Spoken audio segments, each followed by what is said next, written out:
برج सुंबला वालों को फरवरी 2026 में खुशामदीद। अच्छा, तो ये महीना जिंदगी में एक नई तरतीब और बहुत वाज़ेह सोच लाने का वादा कर रहा है। तो चलें मिलके देखते हैं कि सितारे क्या खास पैगामात लाए हैं। अच्छा, तो इस महीने की कहानी को समझने के लिए हम क्या क्या देखेंगे?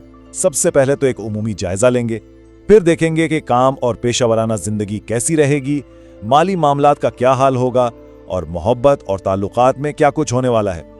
उसके बाद खानदान और सेहत पर भी बात होगी और आखिर में कुछ अहम तारीखें और एक बहुत खास मशवरा होगा। तो चलें शुरू करते हैं। तो चलें सबसे पहले इस महीने की बुनियाद रखते हैं, समझते हैं कि फरवरी 2026 की मजमूई फिजा बुर्ज शिमला वालों के लिए आखिर कैसी रहने वाली है। तो इस महीने का जो मरकजी ख्याल है ना, वो है तरतीब, खुद एहतिसाबी और अमली बेहतरी।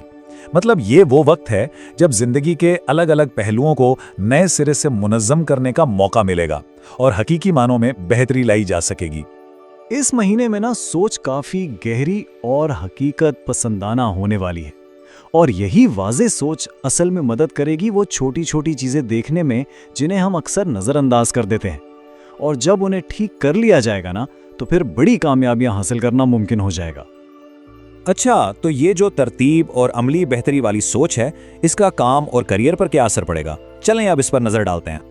देखें, काम की जगह पर ना बारीक बेनी और जिम्मेदारी, ये दो चीजें सबसे अहम साबित होने वाली हैं, और सच पूछें तो यही वो खूबियां हैं जो इस महीने दूसरों से आगे रखने में मदद देंगी। अच्छा, अगर कोई मुलाजिमत पेशा है तो हो सकता है कि थोड़ा इजाफी काम मिले, लेकिन इसे एक बोझ नहीं बल्कि एक मौका समझना चाहिए, क्योंकि इसका फल मुस्तकबिल में ज़रूर मिलेगा। और जहाँ तक कारोबारी अफराद की बात है तो उनके लिए ये महीना हिसाब किताब और कागजी कार्रवाई पर पूरी तवज्जो देने का है।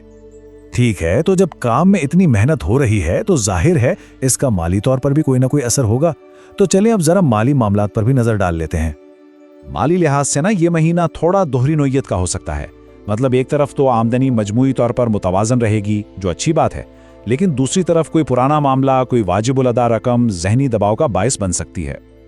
तो काम और पैसों की बात तो हो गई, अब चलते हैं जिंदगी के उस हिस्से की तरफ जो सीधा दिल से जुड़ा है, यानी मोहब्बत और ताल्लुकात। इस महीने मोहब्बत के मामलात में ना ऐसा हो सकता है कि खुद को बहुत ज्यादा सोचते हुए पाया जाए।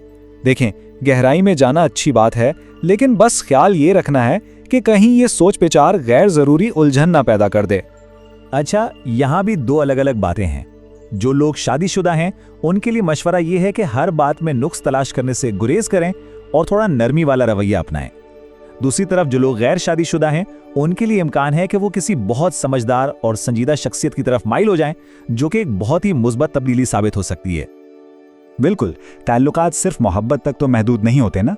तो अब देखते हैं कि ये महीना खानदान और अपनी सेहत के लिए क्या लाया है, जो कि सच पूछें तो जिंदगी की असल बुनियाद है। खानदानी जिंदगी में इस महीने एक मशीर का किरदार निभाने का मौका मिल सकता है। मतलब लोग आपकी राय को बहुत अहमियत देंगे। और सेहत की बात करें तो निज़ाम हज़म, थकान और जहनी दबाव, इन तीन चीज़ों पर ख़ास तवज्जो देने की ज़रूरत होगी। तो इसका हल क्या है? अहम नुक्ता यह है कि ये जो मुमकिना थकन और जहनी दबाव है ना, इसका बेहतरीन इलाज है वक्त पर आराम करना। खुद को रिचार्ज करने के लिए वक्त निकालना इस महीने बहुत बहुत ज़रूरी होगा। चलें जी, अब जबकि हमने ज़िंदगी के तकरीबन तमाम अहम शोबों का जायज़ा ले लिया है, तो अब कुछ ख़ास तारीख़ों पर नज़र डालते हैं और आखिर में इस महीने का सबसे अहम सबक भी सीखते हैं। अच्छा, अपने कैलेंडर में ना 7, 16 और 25 तारीख को मार्क कर लें। ये दिन बेहतरीन साबित हो सकते हैं। अलबत्ता 11 और 20 तारीख को थोड़ा मोहतात रहने की कोशिश करनी है। इन तारीखों का ख्याल रखने से ना महीने की मंसूबाबंदी में बहुत मदद मिलेगी। और आखिर में सबसे अहम नसीहत, देखें, बेहतरी की कोशिश करना बहुत अच्छी बात है, लेकिन इस कोशिश में खुद पर हद से ज़्यादा सख्ती नहीं करनी। ये बात याद रखनी है कि खुद से हमदर्दी भी तरक्की का एक बहुत अहम हिस्सा है।